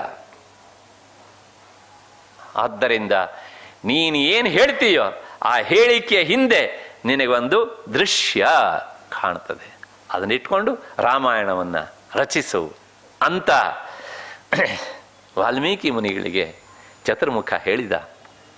ಹೇಳಿ ಯೋಚನೆ ಮಾಡಬೇಡಪ್ಪ, ನೀನು ನಾರದಿಂದ ಕೇಳಿದ್ಯಲ್ಲ, ಆ 16 ಪ್ರಶ್ನೆಗಳಿಗೆ ಸಂಶಯಗಳಿಗೆ ಉತ್ತರ ಬರಿತಾ ಬರಿತಾ ಬರಿತಾ ಹೋಗು. ಅದು ವೇದದ ಸಾರಾತ್ಸಾರವಾದಂಥ ಗಾಯತ್ರಿ ಮಂತ್ರದ ತತ್ವವನ್ನು ವಿಚಾರವನ್ನು ಹೇಳುವಂತಹ ಅದರೊಳಗೆ ಎಷ್ಟು ಅಕ್ಷರಗಳಿವೆಯೋ ಆ ಅಕ್ಷರಗಳಿಗೆ 24,000 ಶ್ಲೋಕಗಳಲ್ಲಿ ನಿನ್ನ ಗ್ರಂಥ ಹೊರಹೊಮ್ಮುತ್ತದೆ ಅಂತ. ಇವತ್ತು ರಾಮಾಯಣವನ್ನು ನೋಡಿದರೆ ನಮಗೆ 24,000 ಶ್ಲೋಕಗಳಿಗಿಂತ ಹೆಚ್ಚು ಸಿಗ್ತವೆ. ಅದಕ್ಕೆ ಕಾರಣ ಹಲವು, ಮುಂದೆ ಸಂದರ್ಭ ಬಂದಾಗ ನೋಡೋಣ. ಆಯಿತು, ಇದಾದ ಮೇಲೆ ಚತುರ್ಮುಖ ಅಲ್ಲಿಂದ ಹೊರಟ. ಅಂದರೆ ಅವನ ಅಂತರದೃಷ್ಟಿಯಿಂದ ಆ ರೂಪ ಮರೆಯಾಯಿತು. ಪ್ರಶ್ನೆ ಇಷ್ಟೇ, ಚತುರ್ಮುಖ ಒಂದು ಮಾತು ಹೇಳಿದ್ದ, ನಿನ್ನ ಶೋಕ ಅದು ವ್ಯರ್ಥ ಅಲ್ಲ, ಅದು ಶ್ಲೋಕ ಅಂತ. ಶ್ಲೋಕ ಅನ್ನೋದಕ್ಕೆ ಅರ್ಥ ಕೀರ್ತಿ, ಯಶಸ್ಸು ಅಂತ ಒಂದು ಅರ್ಥ. ಅದಕ್ಕಿಂತ ಹೆಚ್ಚಿಗೆ ಎಲ್ಲೋ ಒಂದು ಕಡೆಗೆ ನೋಡಿದ ನೆನಪು, ಅದು ಪರಮಾತ್ಮ ಪರವ ಅಂತ ಅರ್ಥವನ್ನು ಸಹ ಕೊಡುವಂಥದ್ದು. ಒಟ್ಟಾರೆ ಅತ್ಯಂತ ಎತ್ತರದ ಅರ್ಥವನ್ನು ಕೊಡುತ್ತೆ. ಬರೇ 4 ಸಾಲುಗಳ ಶ್ಲೋಕ ಅಂತ ಇಷ್ಟೇ ಅರ್ಥ ಅಲ್ಲ, ಕೀರ್ತಿ ಯಶಸ್ಸು ಎನ್ನುವಂಥ ಅರ್ಥ ಉಂಟು. ಹಾಗಾಗಿ ನಿನ್ನ ಶೋಕವೇ ನನಗೆ ಯಶಸ್ಸನ್ನು ತಂದು ಕೊಡ್ತದೆ ಅಂತ. ನೋಡಿ, ಆ ಕ್ರೌಂಚ ಯುಗಗಳಲ್ಲಿ ಗಂಡು ಪಕ್ಷಿ ತನ್ನ ಪ್ರಾಣವನ್ನು ಕಳ್ಕೊಂಡಾಗ, ಹೆಣ್ಣು ಪಕ್ಷಿ ವಿಲಾಪಗೈದಾಗ ಶೋಕಭೂಯಿಷ್ಠನಾದಂತಹ ವಾಲ್ಮೀಕಿ ಯಾಕೆ ಹೀಗಾಯಿತು ಅಂತ ಚಿಂತೆ ಮಾಡ್ತಾ ಮಾಡ್ತಾ ಇರುವಾಗ ಚತುರ್ಮುಖ ಬಂದು ಇದನ್ನು ಹೇಳಿದ. ನಿನ್ನ ಶೋಕ ವ್ಯರ್ಥ ಅಲ್ಲ ಅಂದ. ಮಹಾತ್ಮರ ಮಾತು ಎಂದು ವ್ಯರ್ಥ ಆಗೋದಿಲ್ಲರಿ, ಸುಳ್ಳಾಗೋದಿಲ್ಲ. ಹಾಗಾಗಿ ವಾಲ್ಮೀಕಿಯ ಇಡೀ ರಾಮಾಯಣದ ಹಿಂದೆ ಇರುವಂತಹದ್ದು ಕಥೆ, ಅದು ಕಾರುಣ್ಯದ ಕಥೆ. ಹಾಗಾಗಿ ರಾಮಾಯಣದ ಇಡೀ ರಸವೇ ಕರುಣಾರಸ ಭೂಯಿಷ್ಠವಾದಂಥದ್ದು. ಹಾಗಾಗಿ ವಾಲ್ಮೀಕಿಗೆ ಶೋಕ ಆಯಿತು, ಅದು ಶ್ಲೋಕವಾಯಿತು, ರಾಮಾಯಣವಾಗಿ ಹೊರಹೊಮ್ಮಿತು. ಇದರಿಂದ ನಮಗೊಂದು ಕೊಂಡಿ ಸಿಗ್ತದೆ. ಮಹಾತ್ಮರಾದವರಿಗೆ ಶೋಕ ಆದರೆ ಅವರು ಶೋಕ ವ್ಯರ್ಥ ಆಗುವುದಿಲ್ಲ. ಅವರ ಶೋಕ ಅದು ಲೋಕೋಪಕಾರವನ್ನು ಮಾಡ್ತದೆ. ನೀವು ಕೇಳ್ಬೋದಲ್ಲ, ನೀವು ಹೇಳ್ತೀರಾ ನಾವು ಒಪ್ಕೊಳ್ಬೇಕಾ, ಇನ್ನೇನಾದ್ರು ಉಂಟು ಅಂತಂದರೆ, ಇದನ್ನು ಬಿಟ್ಟು ಇನ್ನು 3 ಉದಾಹರಣೆ ಕೊಡ್ತೇನೆ ನಾನು. ಇದಕ್ಕೆ ಒಂದು ಕ್ಷಣಕಾಲ ನಾನು ವಿಷಯದಿಂದ ಆಚೆ ಹೋಗ್ತೇನೆ. ಮಹಾಭಾರತದ ಯುದ್ಧದ ಸಂದರ್ಭ, 12 ವರ್ಷ ವನವಾಸ, 1 ವರ್ಷ ಅಜ್ಞಾತವಾಸ, ಪಡಬಾರದ ಪಾಡನ್ನು ಪಟ್ಟಂತಹ ಪಾಂಡವರು ಕೃಷ್ಣನ ನೇತೃತ್ವದಲ್ಲಿ ಸಂಧಾನ ಮಾಡಲಿಕ್ಕೆ ಪ್ರಯತ್ನ ಪಟ್ಟು ಅದಾಗದೇ ಇದ್ದಾಗ ಕೊನೆಗೆ ಯುದ್ಧ ನಿರ್ಣಯ ಆಯಿತು. ಕುರುಕ್ಷೇತ್ರದಲ್ಲಿ ಒಂದು ಕಡೆಗೆ 11 ಅಕ್ಷೋಹಿಣಿ ಪಾಂಡವರ ಕಡೆಗೆ, ಮತ್ತು ಪುನಃ 7 ಅಕ್ಷೋಹಿಣಿ, 18 ಅಕ್ಷೋಹಿಣಿ ಸೈನ್ಯಗಳು ಸೇರಿವೆ. ಯುದ್ಧ ಮಾಡಲೇಬೇಕು ಅಂತ ಎಲ್ಲಿಲ್ಲದ ತೀರ್ಮಾನ ಮಾಡಿದಂಥ ಅರ್ಜುನ ಕೃಷ್ಣನ ಸಾರಥ್ಯದಲ್ಲಿ ಬಂದಿದ್ದಾನೆ. ನನ್ನ ರಥವನ್ನು ಅಲ್ಲಿ ತೆಗೆದುಕೊಂಡು ಹೋಗಿ ನಿಲ್ಲಿಸು ಅಂತ ಹೇಳಿ ಕೃಷ್ಣನಿಗೆ ಅರ್ಜುನ ಆಜ್ಞೆ ಮಾಡಿದ್ದಾನೆ. ಅಂದರೆ ಬೇರೆ ಆಜ್ಞೆ ಅಲ್ಲ, ಆ ಸ್ನೇಹದ ಹಿನ್ನೆಲೆಯಲ್ಲಿ ಹೀಗೆ ಅಂತ. ಭೀಷ್ಮದ್ರೋಣ ಪ್ರಮುಖತಃ ಅಂತ ಕೃಷ್ಣ ಏನು ಮಾಡಿದ ಅಂತಂದರೆ, ಆ ರಥವನ್ನು ನೇರವಾಗಿ ತಂದು ಭೀಷ್ಮದ್ರೋಣರ ಎದುರಿನಲ್ಲಿ ನಿಲ್ಲಿಸಿದ. ಏಕೆಂದರೆ ಈಗ ಅರ್ಜುನನ ಕಡಲಿನಲ್ಲಿ ಕ್ರೋಧ ಅಲ್ಲ, ಆ ಕಾರುಣ್ಯ ಶೋಕ ಉಕ್ಕಬೇಕು. ಅವನಿಗೆ ಶೋಕ ಉಕ್ಕಿದಾಗ ಅಲ್ಲೊಂದು ಪರಿಪಾಕ ಸ್ಥಿತಿ ಬರ್ತದೆ. ಈ ಹದವನ್ನು ನೋಡಿ ನಾನು ಇವನಿಗೆ ಏನು ಕೊಡಬೇಕು ಅದನ್ನು ಕೊಡಬೇಕು ಅಂತ ತೀರ್ಮಾನ ಮಾಡಿದೆ. ಮುಂದುವರೆದಂತಹ ಅರ್ಜುನ ಹೇಳಿದ, ನಯೋತ್ಸೇ ಇತಿ ಗೋವಿಂದಂ ಉಕ್ತ್ವಾ ತೂಷ್ಣೀಂ ಬಭುವ. ಕೃಷ್ಣ, ನಾನು ಇವರನ್ನೆಲ್ಲರನ್ನು ಕೊಂದು ಇವರ ಸಮಾಧಿಯ ಮೇಲೆ ರಾಜ್ಯವನ್ನು ಕಟ್ಟಲಾರೆ, ನನಗೆ ರಾಜ್ಯ ಬೇಡ. ಹೇಗೂ 12 ವರ್ಷ ವನವಾಸ ಮಾಡಿ ನಮಗೆ ಅಭ್ಯಾಸ ಉಂಟು. ಅಣ್ಣ ಬೇರೆ ಹೇಳಿದ್ದಾನೆ, ಭಿಕ್ಷೆ ಬೇಡಾರು ತಿಂತೇವೆ, 5 ಗ್ರಾಮ ಕೊಟ್ಟರು ಸರಿ ಕೊಡದೇ ಇದ್ರು ಸರಿ, ಹಾಗಾಗಿ ನನಗೆ ನಯೋತ್ಸೇ, ನಾ ಯುದ್ಧನೇ ಮಾಡೋದಿಲ್ಲ ಅಂತ ಮತ್ತೆ ಪುನಃ ಶೋಕಾವಿಷ್ಟನಾಗಿ ಕುಳಿತ. ನೋಡಿ, ಅರ್ಜುನ ಶೋಕಾವಿಷ್ಟನಾಗ ಕೃಷ್ಣ ಗೀತೆಯನ್ನು ಉಪದೇಶಿಸಿದ. ಪ್ರಾಯಶಃ ಅರ್ಜುನನಿಗೆ ಈ ಶೋಕ ಅಡರದೆ ಇದ್ದಿದ್ದಿದ್ರೆ ಕೃಷ್ಣ ಗೀತೆಯನ್ನು ಉಪದೇಶ ಮಾಡ್ತಾ ಇರಲಿಲ್ಲ. ಅವನು ಮಹಾತ್ಮನಿದ್ದ. ಯಾಕೆ ಹೇಳಿದರೆ ಆಚಾರ್ಯ ಶಂಕರರು ಗೀತೆಯ ಆ ಉಪೋದ್ಘಾತದಲ್ಲೇ ಬರೀತಾರೆ, ಇಂತಹ ಮಹಾತ್ಮನಿಗೆ ಉಪದೇಶ ಮಾಡಿದ್ದು ಲೋಕದಲ್ಲಿ 10 ಜನರಿಗೆ ತಲುಪತ್ತೆ ಅದು ಅಂತ. ಹಾಗಾಗಿ ಉಪದೇಶ ಮಾಡೋದಿದ್ರೆ ಇಂಥವರಿಗೆ ಮಾಡಬೇಕು ಎನ್ನುವಂಥದ್ದು. ಹಾಗಾಗಿ ಅರ್ಜುನನ ಶೋಕ ವ್ಯರ್ಥ ಆಗದೆ ನಮ್ಗೆ ಏನಂತ ತಂದು ಕೊಡ್ತು? ಗೀತೆಯನ್ನು ತಂದು ಕೊಟ್ಟಿತು. ಇದೆಲ್ಲ ಲೋಕೋಪಕಾರ. ಅಷ್ಟೇ ಅಲ್ಲ, ಬ್ರಹ್ಮಸೂತ್ರವನ್ನು ಬರೆದಂತಹ ವೇದವ್ಯಾಸರು, 18 ಪುರಾಣಗಳನ್ನು ಬರೆದಂಥವರು. ಪ್ರಾಯಶಃ ಇವತ್ತು ನಾವು ಯಾವುದನ್ನು ಜ್ಞಾನದ ಶಿಖರಗಳು, ಕೊಂಬೆಗಳು ಅಂತ ಹೇಳ್ತೇವೋ ಆ ಎಲ್ಲ ಜ್ಞಾನದ ಮೂಲ ವೇದವ್ಯಾಸರು. ಹಾಗಾಗಿಯಲ್ಲೂ ನಾವು ಅವ್ರನ್ನ ಗುರುಪೂರ್ಣಿಮೆ ದಿವಸ ಅವರನ್ನೇ ವಿಶೇಷವಾಗಿ ಆರಾಧಿಸುವುದು. ಆ ಹೆಸರೇ ಆ ದಿನಕ್ಕೆ ಸಂದು ಬಿಟ್ಟಿದೆ, ವ್ಯಾಸ ಪೂರ್ಣಿಮೆ ಅಂತ ಅಲ್ವಾ? ಅಷ್ಟೇ ಅಲ್ಲ ರೀ, ಯಸ್ಯ ಹಾಸ್ಯ ಕಮಲ ಗಲಿತಂ ವಾಂಗ್ಮಯಂ ಅಮೃತಂ ಜಗತ್ ವಿಭತಿ. ಇವತ್ತು ನಾವೇನಾದರೂ ಜ್ಞಾನದ ವಿಭಾಗ ಅಂತ ಹೇಳ್ತಾ ಇದ್ರೆ ಅದನ್ನೆಲ್ಲ ಕೊಟ್ಟಂತಹ ಮಹಾನುಭಾವರು ಯಾರು? ವೇದವ್ಯಾಸರು ಅಲ್ವಾ? ಅವರು ಇಲ್ಲದೇ ಇದ್ರೆ ಈ ಲೋಕ ಇದಂ ಅಂಧತಮಂ ಕೃತ್ಸ್ನಂ, ಸಂಪೂರ್ಣವಾಗಿ ಕತ್ತಲಿನಿಂದ ಆವರಿಸಿ ಬಿಡ್ತಿತ್ತು. ಇಂತಹ ವೇದವ್ಯಾಸರು ಇಷ್ಟೆಲ್ಲ ಕೃತಿ ರಾಶಿಗಳನ್ನು ಕೊಟ್ಟರೂ ಸಹ ಎಲ್ಲೋ ಒಂದು ಕಡೆಗೆ ಮಾನಸಿಕವಾಗಿ ಸಮಾಧಾನ ಇಲ್ಲದೆ ಅವರು ಸಹ ಶೋಕಭೂಯಿಷ್ಠರಾದರು. ಹಾಗೆ ಶೋಕಭೂಯಿಷ್ಠರಾಗಿ ಯಾಕೆ ಹೀಗಾಗ್ತಾ ಇದೆ ತಳಮಳಿಸ್ತಾ ಶೋಕಾವಿಷ್ಟರಾಗಿ ಸರಸ್ವತಿ ನದಿಯ ದಡದಲ್ಲಿ ಚಿಂತಾಕ್ರಾಂತರಾಗಿ ಕುಳಿತಿದ್ರಂತೆ. ವೇದವ್ಯಾಸರಂಥವರು. ಇದಕ್ಕೆ 2 ಮುಖ ಉಂಟು. ಅವರಿಗೆ ಶೋಕ ಆಗೋದಿರಬಹುದು, ಆದರೆ ಇನ್ನೇನೋ ಮುಂದೆ ಆಗಬೇಕು, ಅದಾಗೋದಕ್ಕೋಸ್ಕರ ಅವರು ಶೋಕಭೂಯಿಷ್ಠರಾದಂತೆಯೂ ಲೋಕಕ್ಕೆ ತೋರಿಸಿರಬಹುದು. ಯಾವಾಗ ವೇದವ್ಯಾಸರು ಇಷ್ಟೆಲ್ಲ ಅಧ್ಯಾತ್ಮದ ತತ್ವವನ್ನು ಕೊಟ್ಟಂಥವರು, ಅಂಥವರಿಗೆ ಶೋಕ ಆಗೋದಿಲ್ಲ ಸಾಮಾನ್ಯವಾಗಿ. ಆದ್ರೂ ಸಹ ಯಾಕೆಂದರೆ ಅವರ ಶೋಕದ ಹಣೆಬಾರ ಎಲ್ಲ ಗೊತ್ತಿರ್ತದೆ ಅವರಿಗೆ. ಇದು ಕೇವಲ ಮನಸ್ಸಿಗೆ ಸಂಬಂಧಪಟ್ಟಿದ್ದೆ ಅಷ್ಟೇ ಹೊರತು ಸಹ ಆತ್ಮನಿಗೆ ಸಂಬಂಧಪಟ್ಟಿದ್ದೆ ಅಲ್ಲ. ಶೋಕಮೋಹವು ಮನಸಃ ಧರ್ಮವು ಅಂತ. ಹಾಗಾಗಿ ಮನಸ್ಸು ನಾನಲ್ಲ, ಹಾಗಾಗಿ ಎಷ್ಟು ಶೋಕ ಆದ ಅಂತ ಹಾಕೊಂಡು ಹೋಗ್ಲಿ ಬಿಡಿ ಅಂತ ತಮ್ಮ ಜ್ಞಾನದ ಬಲದಿಂದ ಅದನ್ನೆಲ್ಲವನ್ನು ಮೀರಿ ನಿಂತಿರ್ತಾರೆ. ಆದರೂ ಭಾಗವತ ಹೇಳುತ್ತೆ ಅವರಿಗೆ ಶೋಕ ಆಯಿತು ಅಂತ. ಹಾಗಿದ್ರೆ ಇವರ ಶೋಕ ಇನ್ನೇನೇನೋ ಕೊಡಬೇಕಲ್ಲ ನಮಗೀಗ. ಹಾಗಾಗಿ ಇವರು ಶೋಕದಿಂದ ಚಡಪಡಿಸ್ತಾ ಇದ್ದಾಗ ಪುನಃ ಮತ್ತೆ ಅಲ್ಲಿಗೆ ನಾರದರು ಬಂದರು. ಕೇಳಿದ್ರಂತೆ, ಯಾಕೆ ಸಪ್ಪೆ ಆಗಿದ್ದೀರಿ? ನಿಮ್ಮನ್ನು ನೋಡಿದಾಗ ಚಿಂತೆ ಆವರಿಸಿದೆ ನಿಮಗೆ ಅಂತ ಅನಿಸ್ತಾ ಇದೆ, ಯಾಕೆ ಏನಾಗಿದೆ ಅಂತ. ಹಾಗೆ ವೇದವ್ಯಾಸ ಹೇಳಂತೆ, ಎಲ್ಲವೂ ಹೌದು, ಆದರೆ ನನಗೇನು ಸಿಗಬೇಕು ಅದು ಸಿಗಲಿಲ್ಲ. ಎಲ್ಲ ಕೊಟ್ಟಿದ್ದೀನಿ ರೀ, ಆದರೆ ನನಗೇನು ಸಿಗಬೇಕು ಅದು ಸಿಗಲಿಲ್ಲ. ಅವ್ರೇನು ಸಿಗಬೇಕು ಅಂದ್ರೆ ನಮ್ಮ ಲೌಕಿಕವಾದಂಥ ಸಂಪತ್ತನ್ನು ಬಯಸಿದ್ದ ಅಲ್ಲ, ಎಲ್ಲೋ ನನ್ನ ಆ ವಿಚಾರದ ಸರಣಿಯಲ್ಲಿ ನನಗೇನು ಸಿಗಬೇಕಾಗಿತ್ತು ಅದು ಸಿಗಲಿಲ್ಲ ಅಂತ ಮತ್ತೆ ಮತ್ತೆ ಕಾಡ್ತಾ ಇದೆ ನನ್ನ ಮನಸ್ಸು. ಹಾಗಾಗಿ ಸಮಾಧಾನ ಇಲ್ಲ ನನಗೆ ಅಂತ ಹೇಳಿದಾಗ ನಾರದರು ಹೇಳಿದ್ರಂತೆ, ಇಲ್ಲೆಲ್ಲ ಸ್ವಲ್ಪ ಸಂಶಯ ಬರ್ತದೆ, ಮೊದಲೇ ಹೇಳ್ಬಿಡ್ತೇನೆ ನಾನು. ಯಾಕೆಂದರೆ ವೇದವ್ಯಾಸರು ಸಾಕ್ಷಾತ್ ನಾರಾಯಣನ ಅವತಾರ, ನಾರದರು ದೇವಋಷಿಗಳು ಅಲ್ವಾ? ಸ್ವತಃ ನಾರಾಯಣನ ಅವತಾರಗಳಾದಂಥ ವೇದವ್ಯಾಸರಿಗೆ ನಾರದರು ಮುಂದೆ ಹೇಳಬೇಕಾ ಅನ್ನೋದೊಂದು ಪ್ರಶ್ನೆ. ಅದಕ್ಕೋಸ್ಕರ ನಾನು ಮೊದಲೇ ಹೇಳಿದ್ದೇನೆ, ಅಲ್ಲ, ಇಲ್ಲಿ ಹಿಂದೆ ಒಂದು ತಾತ್ವಿಕವಾದಂತಹ ಸಂದೇಶ ಉಂಟು.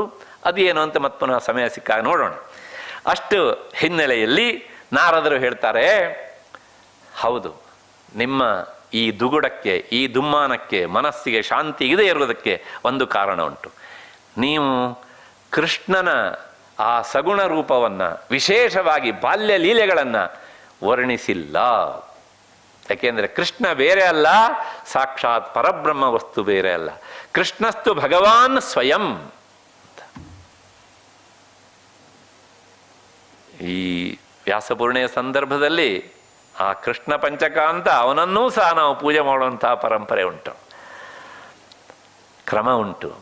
ಹಾಗಾಗಿ ಕೃಷ್ಣ ಅವನು ಮೈಗೂಡಿ ಬಂದಂತಹ ಪರತತ್ವ, ಪರಬ್ರಹ್ಮ. ನಂದಲ್ಲ ಮಾತು, ಉಪನಿಷತ್ ಹೇಳುತ್ತೆ, ಕೃಷಿರ್ ಭೂವಾಚಕ ಶಬ್ದ ನಶ್ಚ ನಿರ್ವೃತಿದಾಯಕ ತಯೋರೈಕ್ಯಂ ಪರಂಬ್ರಹ್ಮ ಕೃಷ್ಣ ಇತ್ಯಭಿಧೀಯತೆ. ನಾವು ಎಲ್ರಿ ಕೃಷಿ ಮಾಡೋದು ಭೂಮಿಯಲ್ಲಿ ಅಲ್ವಾ? ಹಾಗಾಗಿ ಕೃಷ್ ಅನ್ನೋದಕ್ಕೆ ಅರ್ಥವೇ ಭೂಮಿ ಅಂತ ಅರ್ಥ. ಕೃಷಿ ಕೃಷಿರ್ ಭೂವಾಚಕ ಶಬ್ದ ನಶ್ಚ ನಿರ್ವೃತಿದಾಯಕ. ನಹ ಅಂದ್ರೆ ಏನು ಅಂದ್ರೆ ಆನಂದ, ವೈರಾಗ್ಯ ಅಂತ ಅರ್ಥ. ತಯೋರೈಕ್ಯ ಎಂಬುದು ಎರಡನ್ನು ಸೇರಿಸಿದ ಏನಾಗುತ್ತೆ? ಕೃಷ್ಣ ಅಂತ ಆಗತ್ತೆ. ಏನು ಹೇಳ್ದಂಗಾಯ್ತು? ಅದು ಪರಬ್ರಹ್ಮ, ಅಂದ್ರೆ ಧರೆಗಿಳಿದು ಬಂದಂತಹ ಪರಬ್ರಹ್ಮವೇ ಕೃಷ್ಣ ಅಂತ. ಹಾಗಾಗಿ ಅಂತಹ ಕೃಷ್ಣನ ಪೂರ್ತಿ ವಿಚಾರವನ್ನ ನೀವು ಹೇಳಲಿಲ್ಲ. ತಕ್ಷಣ ವೇದವ್ಯಾಸರು ಹೇಳಿರ್ಬೇಕು ಪ್ರಾಯಶಃ. ಇಲ್ವಲ್ಲ, ಹೇಳಿದ್ದೇನಲ್ಲ. ಎಲ್ಲಿ ಹೇಳಿದ್ದು ಅಂತಂದ್ರೆ ಮಹಾಭಾರತದಲ್ಲಿ. ಹೌದು, ಮಹಾಭಾರತದಲ್ಲಿ ಹೇಳಿದ್ದೀರಿ. ಮಹಾಭಾರತದಲ್ಲಿ ಬರುವಂತಹ ಕೃಷ್ಣ ದ್ರೌಪದಿಯ ಸ್ವಯಂವರದಲ್ಲಿ ಕಾಣ್ತಾನೆ, ಅಲ್ಲಿ ಕಾಣೋದಿಲ್ಲ ಅವನು. ಆಗ ಸುಮಾರು ಅವನಿಗೆ 50 ಆಗಿರ್ಬೋದು ವಯಸ್ಸು, ಅಥವಾ ಇನ್ನೂ ಸ್ವಲ್ಪ ಕಡಿಮೆ ಇರಬಹುದು. ಅದಕ್ಕೂ ಹಿಂದಿನ ಘಟನಾವಳಿಗಳು ಯಾವುದನ್ನ ಬ್ರಹ್ಮರಸ ಅಂತ ಸಾಕ್ಷಾತ್ ಕರೀತಾರೋ ಅಂಥ ರಾಸಕ್ರೀಡೆಗೆ ಸಂಬಂಧಪಟ್ಟ ವಿಚಾರವನ್ನ, ಕೃಷ್ಣನ ಒಂದೊಂದು ಬಾಲ್ಯ ಲೀಲೆಗಳನ್ನ ಹೇಳಬೇಕಲ್ವ? ಯಾಕೆಂದ್ರೆ ಪರಬ್ರಹ್ಮ ವಸ್ತುವೇ ಮೈಗೂಡಿ ಬಂದಾಗ ಅದು ಮಾಡಿದ ಪ್ರತಿಯೊಂದು ಲೀಲೆಯೂ ಸಹ ಲೋಕದ ಲೀಲೆ ಅಲ್ಲ, ಅದು ಬ್ರಹ್ಮಲೀಲೆ.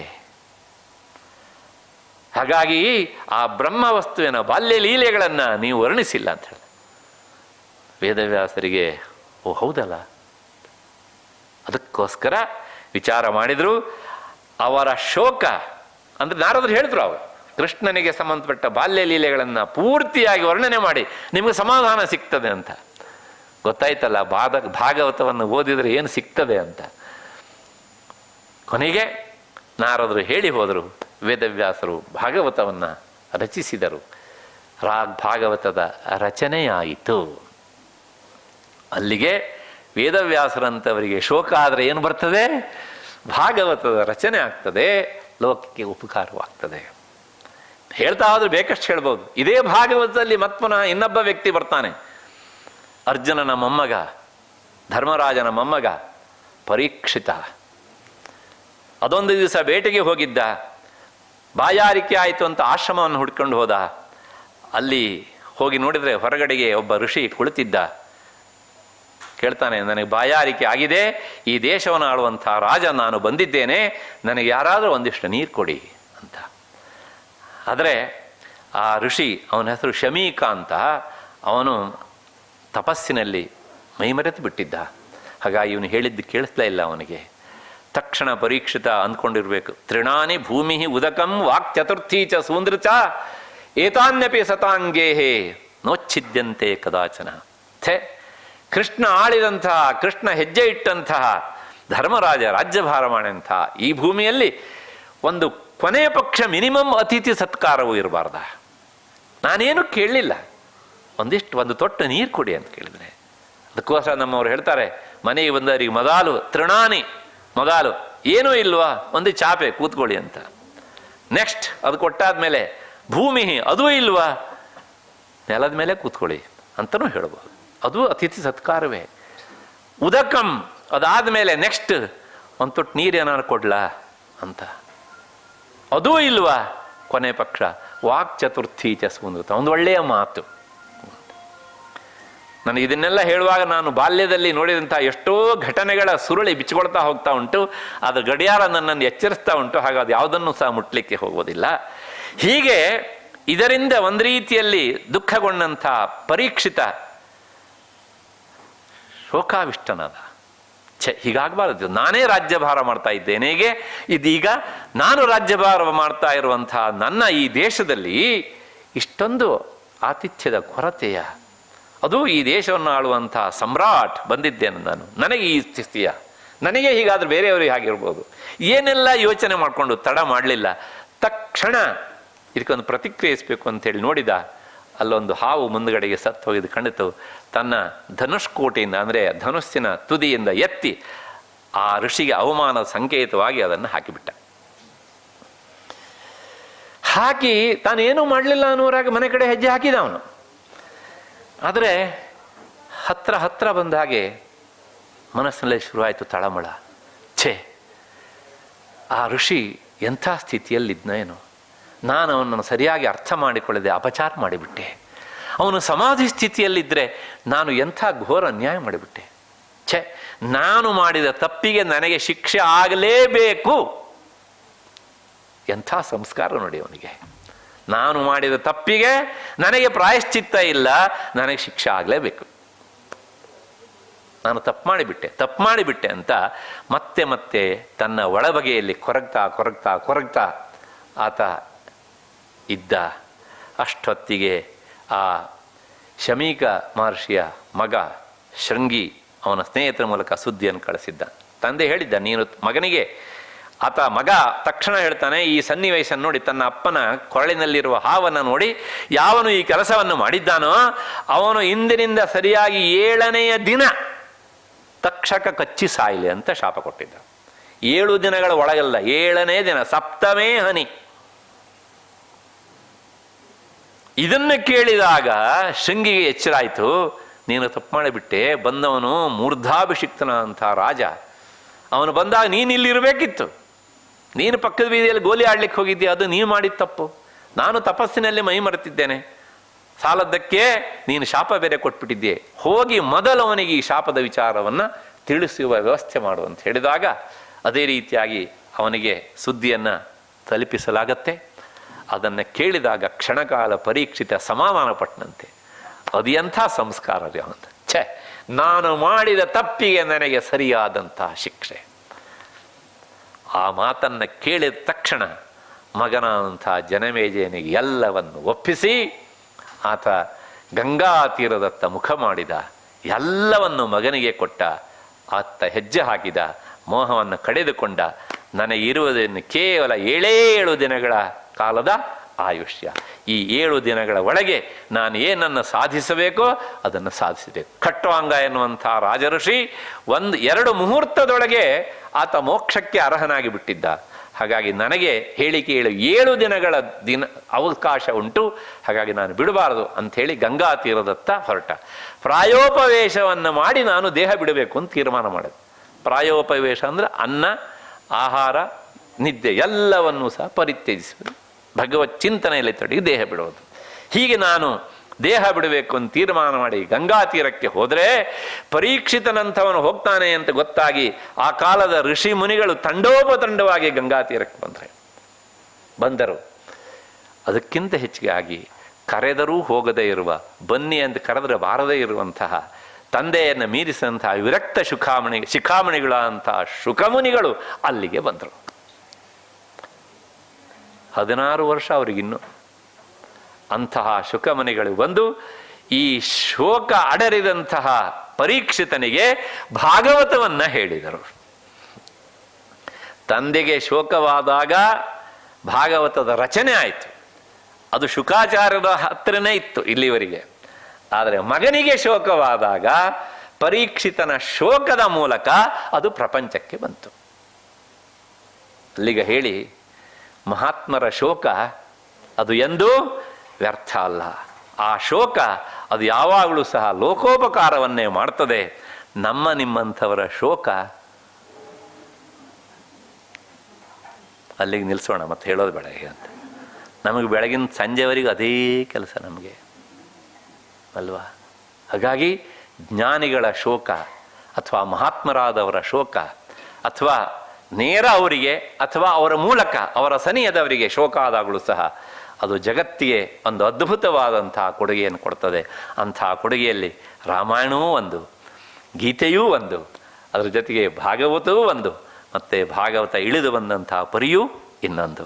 ಅಷ್ಟು ಹಿನ್ನೆಲೆಯಲ್ಲಿ ವಾಲ್ಮೀಕಿ ಮುನಿಗಳ ಶೋಕ ಅದು ವ್ಯರ್ಥವಾಗಲಿಲ್ಲ, ಅದು ಪರಿಪುಷ್ಟವಾಗಿತ್ತು. ಆ ಕಾರುಣ್ಯ ರಸ ತುಂಬಿದಂಥ ರಾಮಾಯಣ ಅವರ ಶೋಕದ ಗರ್ಭದಿಂದ ಮೂಡಿ ಬಂತು.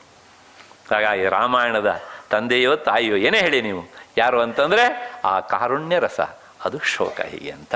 ಅಷ್ಟು ಹಿನ್ನೆಲೆಯಲ್ಲಿ ಆ ರಾಮಾಯಣ ಈ ರೀತಿಯಾಗಿ ನಮಗೆ ಸಿಕ್ಕಿತು.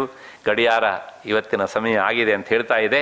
ನಾಳೆ ದಿವಸ ಹಾಗಿದ್ರೆ ಈ ರಾಮಾಯಣ ರಚನೆಯಾಗಿ ಎಷ್ಟು ವರ್ಷಗಳ ಕಾಲ ಸಂದಿತು? ದಯವಿಟ್ಟು ಕ್ಷಮಿಸಬೇಕು, ನನ್ನ ಪೀಠಿಕಾ ಭಾಗ ಉಪೋದ್ಘಾತ ಪ್ರಾಯಶಃ ನಾಳೆನೂ ಸಹ ಮುಂದುವರಿಯುತ್ತದೆ. ಹಾಗಾಗಿ ಶ್ರೀಗಳವರು ಸಮ್ಮತಿಸ್ತಾರೆ ಅಂತ ನಾನು ಪ್ರಾರ್ಥಿಸ್ತಾ ಇಂದಿನ ಮಾತುಗಳನ್ನು ಆ ರಾಮನ ಪದತಲದಲ್ಲಿ ಸಮರ್ಪಿಸಿ ಶ್ರೀಗಳವರಿಗೆ ವಂದಿಸ್ತಾ ನನ್ನ ಮಾತಿಗೆ ಮುಕ್ತಾಯವನ್ನು ಹೇಳ್ತಾ ಇದ್ದೇನೆ. ಎಲ್ಲರಿಗೂ ನಮಸ್ಕಾರ.